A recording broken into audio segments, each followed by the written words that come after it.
And we'll find our way in Mark chapter 11 tonight. Mark chapter 11, beginning in verse number 15.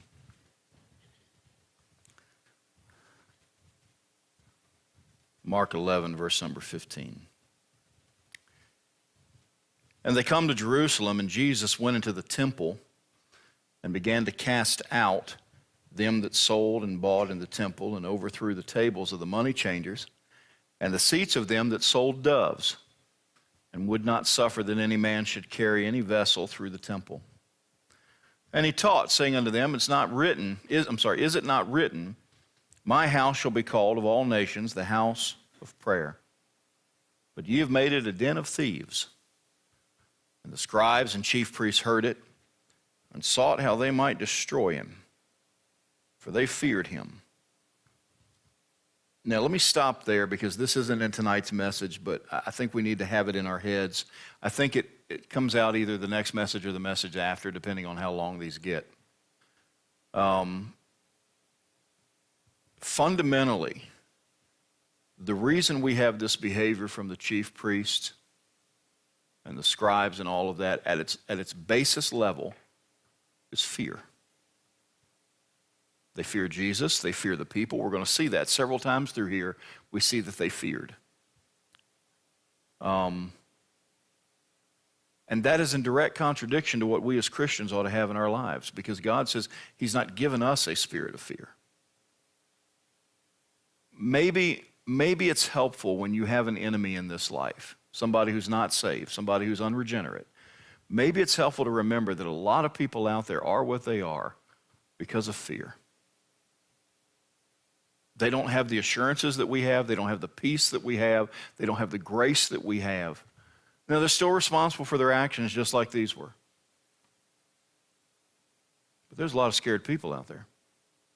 And so rather than responding to that in kind, if we offer them the one thing that dispels fear, and that's the hope, the blessed hope that we have in Jesus Christ, that can go a long way to helping us in those areas. Well, back to verse 18. And the scribes and chief priests heard it and sought how they might destroy him, for they feared him, because all the people was astonished at his doctrine. And when even was come, he went out of the city. Father, would you help us tonight as we continue our study through Mark? We're moving quickly towards Jesus' death. And Father, I pray that you just help us to squeeze everything out of this that you'd have for us. Help me to rightly divide your word of truth. Help me to be faithful to the text and please you in everything I say tonight. And may Jesus be lifted up in it. For it's in his name we ask these things. Amen. We found out last week that there's 3 lessons to be found in this portion of Mark chapter 11. And last week we talked about missing fruit. Missing fruit. This fig tree was devoid of fruit. It was barren. And we learned some tremendous lessons from that. Then tonight, we're going to talk about the mystical fraud. The practice of Judaism at this point in the world was fraudulent. It was fraudulent. And Jesus exposes that. We're going to talk about that tonight. And then next week, Lord willing, we'll talk about mountain-moving faith. And that's what he talks about there in verses 20 through 26. Well, the missing fruit, we saw a problem. We saw a pronouncement, and then we saw a picture, that picture being the nation of Israel. But there's certainly an application to us. But now tonight we're talking about the mystical fraud. The mystical fraud, this religious system that is set up and based out of Jerusalem, this which started out from the mind of God has now been so perverted and so misused and so abused that it bears virtually no resemblance to what Moses brought down from the mountain. It's interesting to me, if you count up the commandments, the specific commandments that are in the law, you get a nice crisp 613 commandments. Now, they have ballooned into the thousands through rabbinic tradition and oral tradition and so forth. You can't possibly get it all right. Of course, you couldn't when it was 613 either. That's the point. But Jesus comes into the temple, and by the way, don't forget, the temple belonged to him. He had every right to do anything he wanted to at that temple. It was his. It was his. But he comes in and he cleanses the temple for the second time. The first time he did it was in John chapter 2. It was also at Passover time. And he does so for many of the same reasons that he did the first time, but we do well to take a close look. I was tempted to just kind of gloss over this because we've already been through this in other messages, but I'm glad I didn't, because the Lord gave me some things I think will be a help to us. There's two things we need to process tonight. Number one is what Jesus did, and number two is why he did it. What he did and why he did it. All right, so let's start with what Jesus did. What Jesus did. We're in Mark chapter 11 and verse number 15.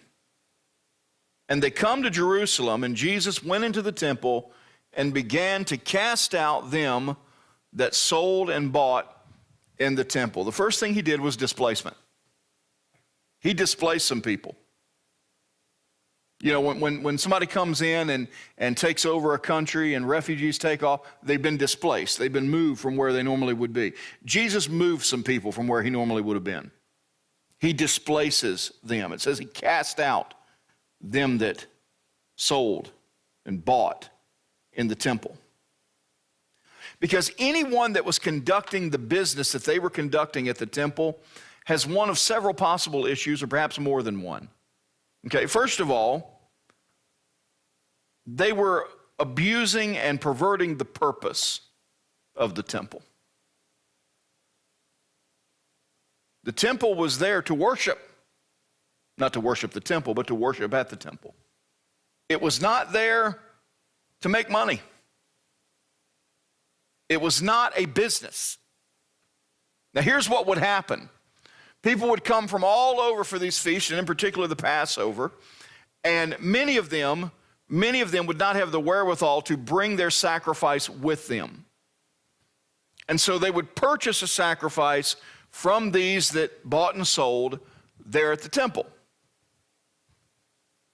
Well, if these people are going to do this, then let's make some money off of it.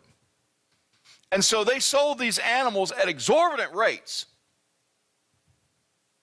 They changed money, because if you brought your temple offering, you could not bring the money that was from, because remember, Jews are coming from all over the world. And some of them are coming with denarii, and some of them are coming with Roman coins from here and Greek coins from over here. None of that was appropriate for the temple offering. You had to have that shekel. Actually, half shekel, I believe. Well, yeah, we got plenty of those. And here's what we'll do. We'll change your money out for you for a fee. And it was a whopper of a fee. So they're marking up sacrifices. They're marking up money changing. They're making all kinds of money. Who do you think got a kickback from that? The chief priests and the scribes. Annas and Caiaphas, who handed off the high priest at will, it seems like, were making all kinds of money. And Jesus displaced these folks because they had lost sight of the purpose of that place. I'll tell you what else they lost sight of: the picture of it. Now, some people really did need this service. It was impossible for them to worship and to adequately fulfill the requirements of the Passover from where they were coming. And so they needed to buy a lamb there. But it got to where people did it as a matter of convenience. You got people that live in Jerusalem that are doing it. Rather than go through the trouble of raising the lamb and keeping it in your home and all that, we'll just buy one there. Problem is, that messes with the picture of it. Because that Passover lamb was supposed to be a lamb that came from your family. It was supposed to be a lamb that not only was it a monetary sacrifice, it was an emotional sacrifice. Well, buying a lamb from somebody you don't even know, you've never even laid eyes on it, there's not much sacrifice there. So it messed with the purpose, it messed with the picture, but I'll tell you what else it did. It messed with the people of the temple. Because where this took place was called the court of the Gentiles. It was the only place that Gentiles could come. The Jews, to varying degrees, could go all over the temple area. You've got the court of women, you got all these areas that they can go into. The only place the Gentiles would go or could go was the court of the Gentiles, and now they couldn't because there was too much stuff going on there. And so the very people that needed to get near the temple, that needed to be evangelized, so to speak, we would say proselyted for them. Those people couldn't get anywhere close to the house of God because these people were filling up that area with their business. So Jesus displaced them. What else did he do? He did some displacement. He also did some dismantling. I had several D words I could use on this one: destruction, demolition. I went with the tamer, dismantling. Look what it says. He began to cast out them that sold and bought in the temple and overthrew the tables of the money changers. Now, a couple things. First of all, these tables are not what we have back here in the fellowship hall. These are not, lifetime plastic folding tables. These are heavy, dense, well-made tables that are meant to last centuries. And Jesus goes in there and just starts throwing them over. By the way, do not try and paint me a picture of this waif-like, weak Jesus, because that guy can't throw over a table. My Jesus was a man's man. And there's three ways I know that. Number one, he never used his deity to accomplish this kind of thing. He threw over those tables as a man, not as God. Number two, he was an apprentice to his foster father, Joseph, who was a carpenter. That's hard work. He didn't have Milwaukee and DeWalt. He had hand tools, and primitive ones at that. Number three, no other man survives the beating he took to get to the cross, except that he's man enough to take those licks and get there. So when you see them portray Jesus as this weak little thing, that's not the Christ of the Bible. Of this I'm convinced. Dismantling. At this moment, the time for preaching had passed. He took on the job of dismantling this operation in a very public way. Would it be reasonable to conclude that some of these tables, as they're flipped over, because of their size and because of their density, that maybe, just maybe, as they hit the stone pavement, they break? I think that's reasonable to conclude. He did some dismantling. Tell you what else he did. He did some disruption. Now, what's the difference between disruption and destruction? Disruption doesn't inflict permanent damage. It disrupts. Now, what do I mean by that? Let's read it. Verse 15. They come to Jerusalem, and Jesus went into the temple and began to cast out them that sold and bought in the temple, and overthrew the tables of the money changers and the seats of them that sold doves. The seats, not the tables. Why? The doves wouldn't survive it. They're in little cages, and if he throws that table over, it crushes the cages, it crushes the doves.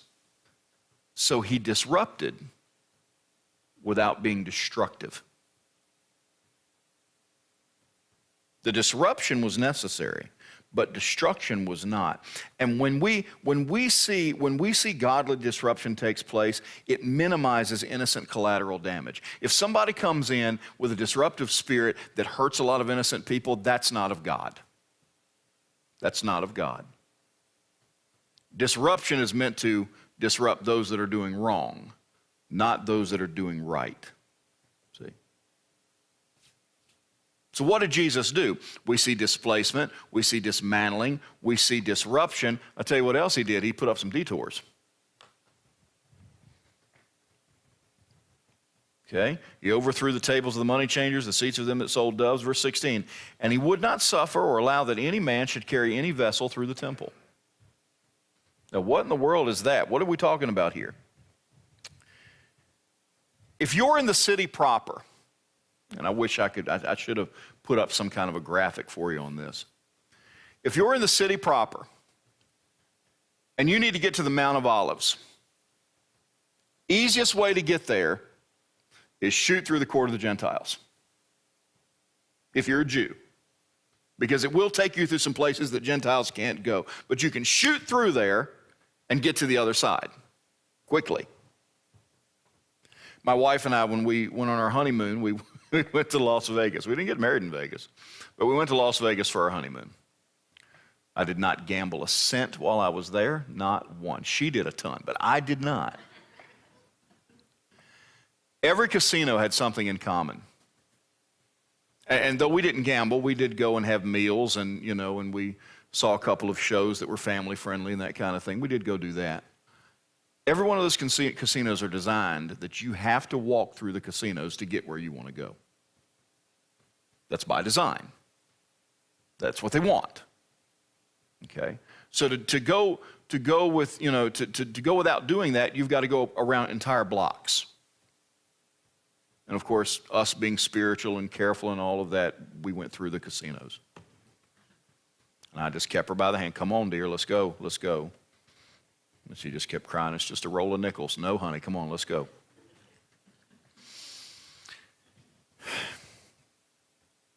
Now follow me on this. This was a convenient pass-through for those who were headed elsewhere. And Jesus said, no, you're not just going to pass through here. That's not what this is for. Now, I don't know how he did this. Perhaps he took the tables he threw over and set up blockades. I don't know. But he kept people from passing through from one side to the other. So we see displacement. We see dismantling. We see disruption. We see detours. And then in the midst of all this melee, he still disciples people. Look at what it says.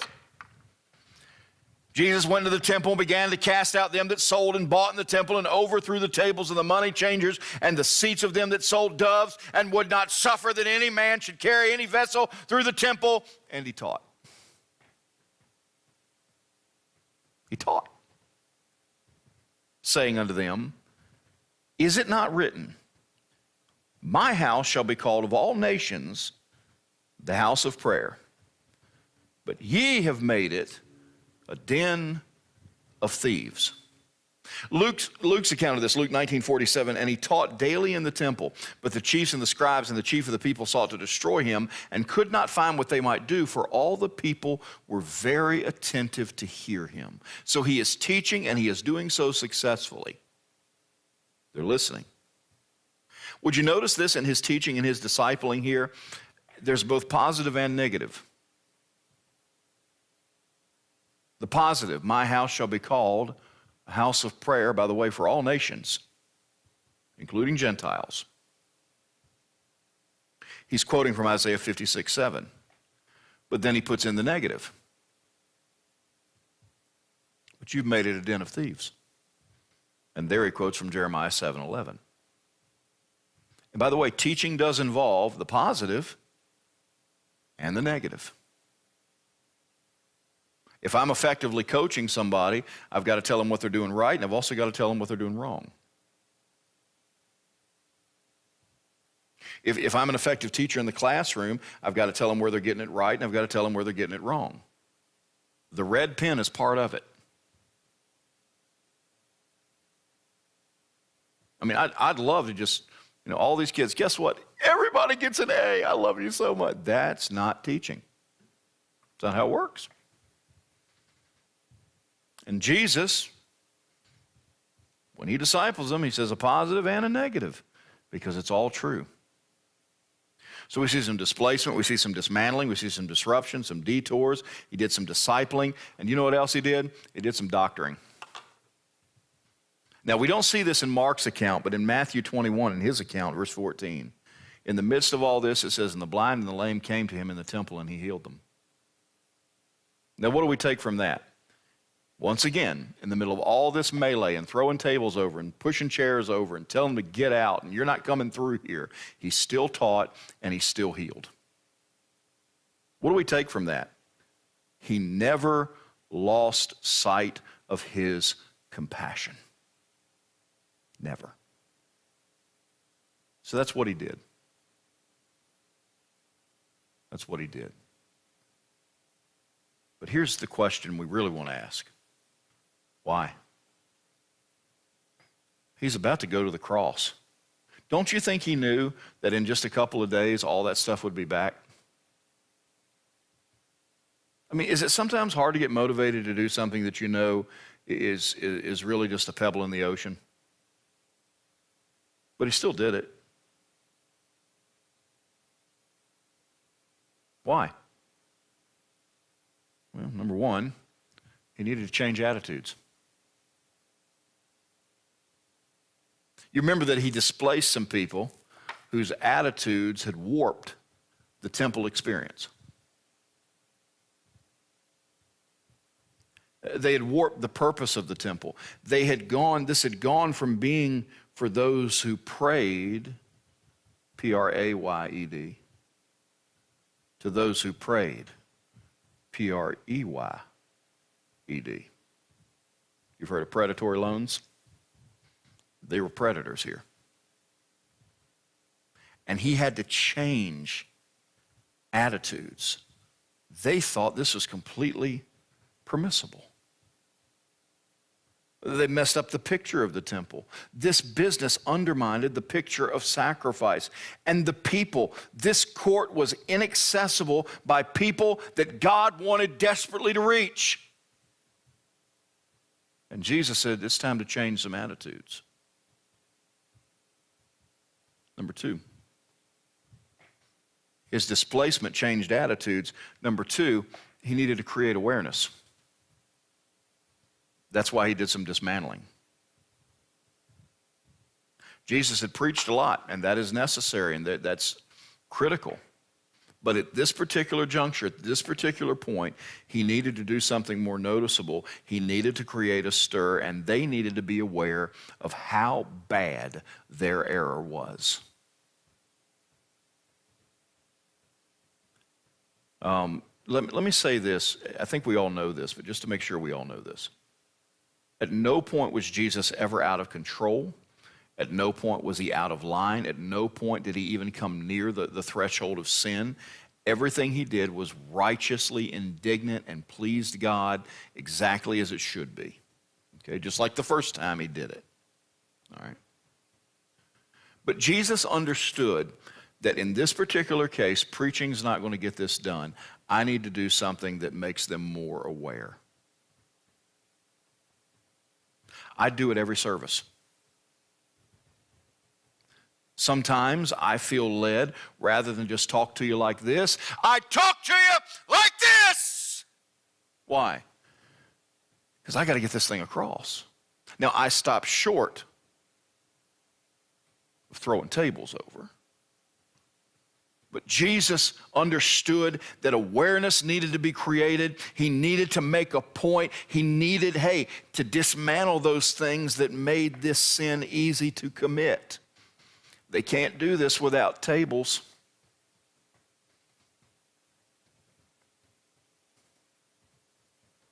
So he displaced so he could change attitudes. He dismantled to create awareness, and he disrupted to challenge actions.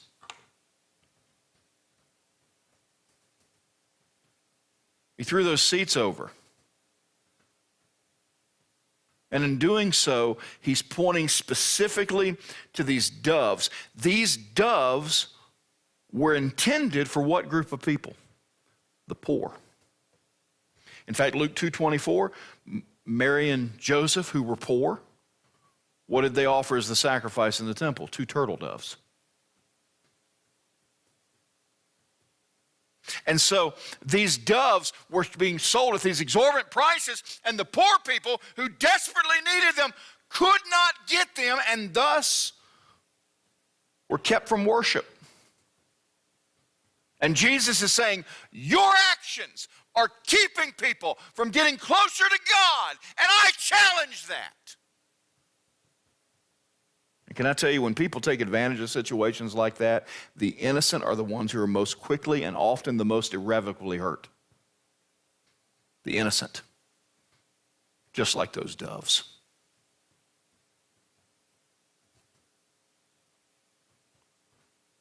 You see, he displaced some people to change attitudes. He dismantled some things to create awareness. He disrupted the situation to challenge actions. And you know what his detours were meant to do? Cultivate adoration. They had reached a point that this area of the temple had become a throughway instead of a destination. Now, what do I mean by that? We're going to use the temple to get to where we want to go instead of stay at the temple and worship.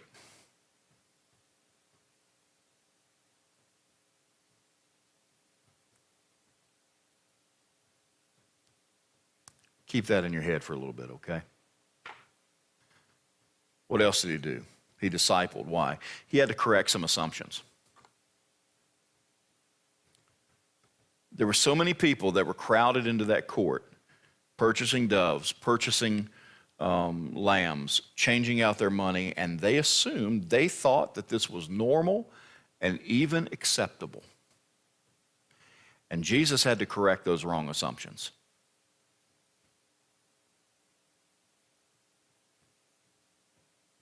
The rank and file people needed to be exposed to the truth.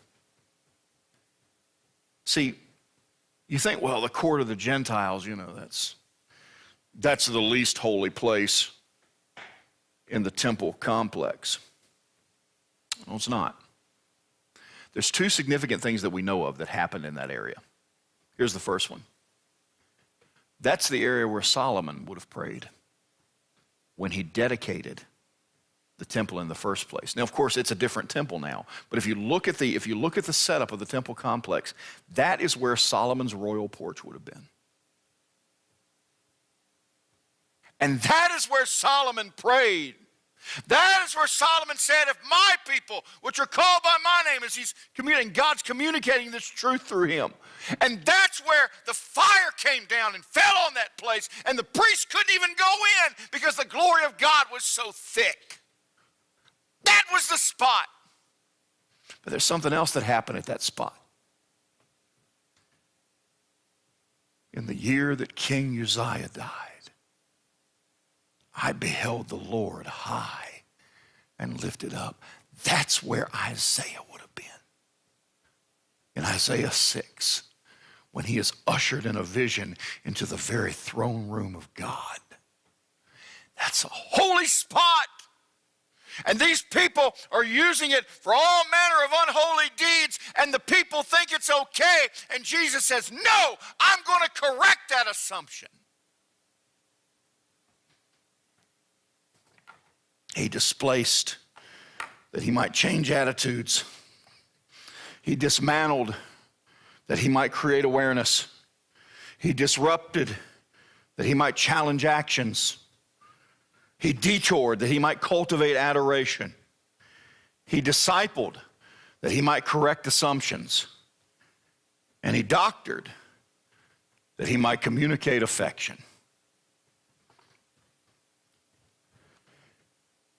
I can't think of anything that more quickly and clearly communicates love than trying to help somebody find healing. And in the midst of all this, I added it up, and if Jesus lived 33 years on the dot, then he lived approximately 1,040,000,000 seconds.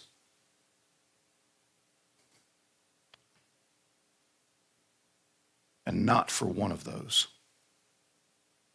did Jesus ever stop communicating love. What about when he was calling them vipers? Whited sepulchres. He's still communicating love.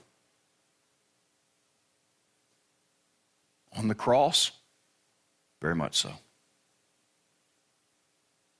And even here. Jesus isn't doing something to people. He's doing something for people.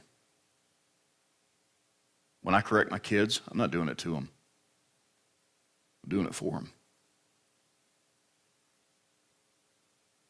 When I preach, I'm not preaching to you. I'm preaching to me and for you.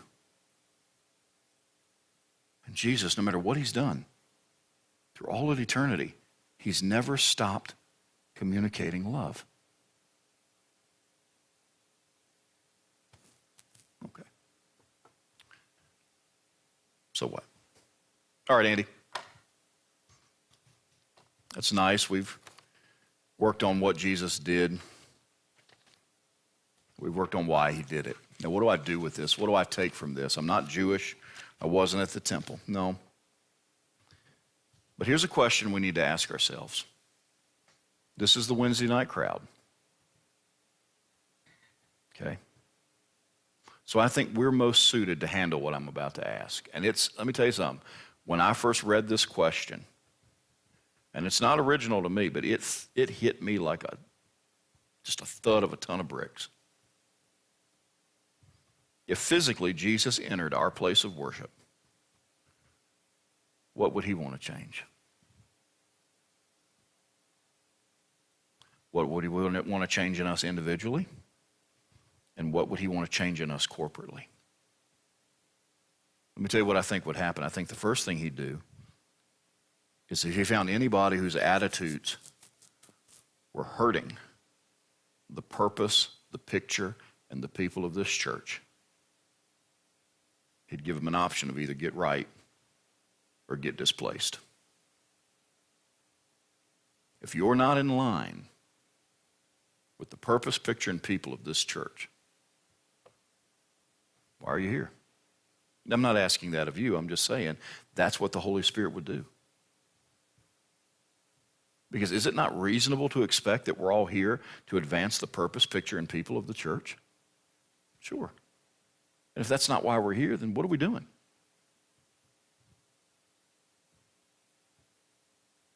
I'm sorry to say that there have been churches everywhere that have had incidents and situations in which you had people there that were there for all the wrong reasons, and God had no choice but to displace them.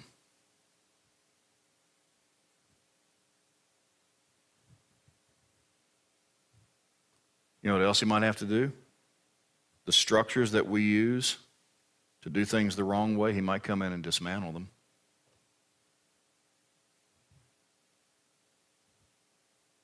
He might not throw over our tables, but he may throw over the stuff that we're doing that we're putting more trust in than his power. Because he needs to create awareness in us of just where we are. God has a way of taking the familiar things that we lean on and putting them out of the way so we have to focus on him again. See, one of the problems that a lot of churches have is we don't realize where we are.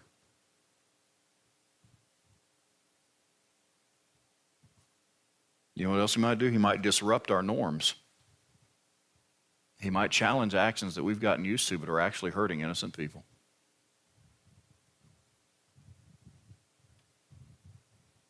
I'll tell you what else he might do. He might detour us. Because this church is not something that we pass through on the way to some other goal. We're meant to come here and worship.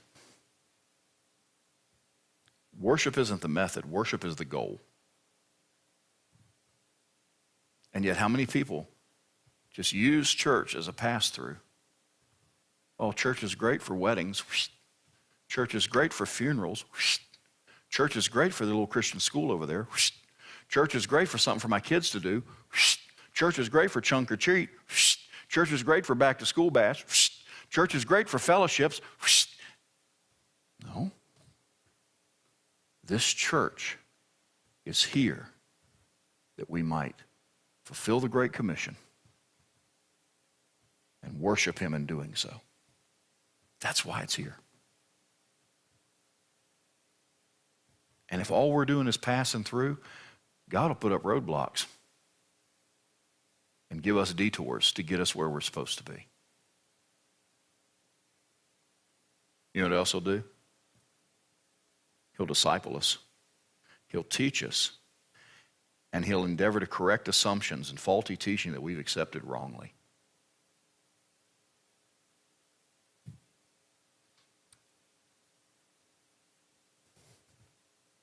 I'm 47 years old. And for all but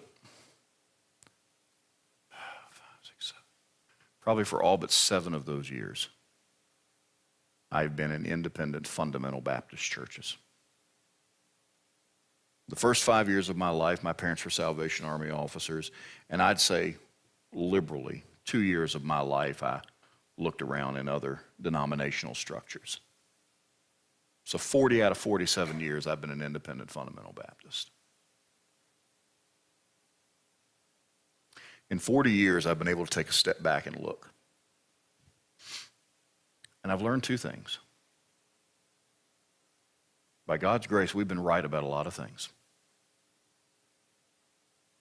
But we've also been wrong about some things too. And there are just some things that I got taught my whole life that I just accepted. I just assumed they were right because this preacher said it and that college said it and everything else. And you know what I've come to learn? They were wrong. And God has a way of coming in and shaking that kind of stuff up and correcting those assumptions.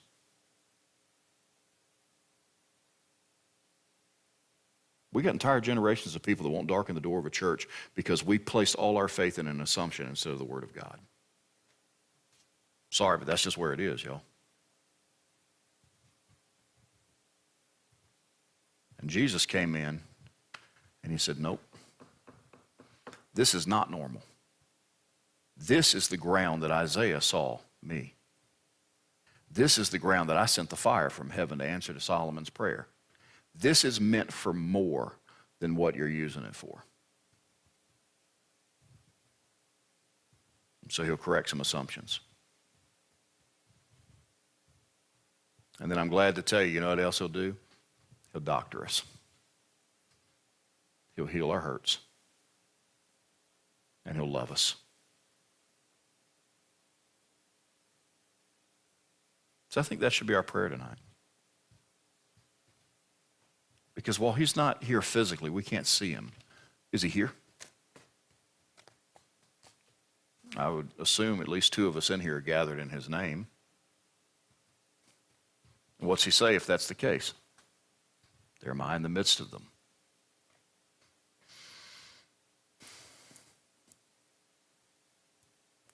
So let's pray. Father,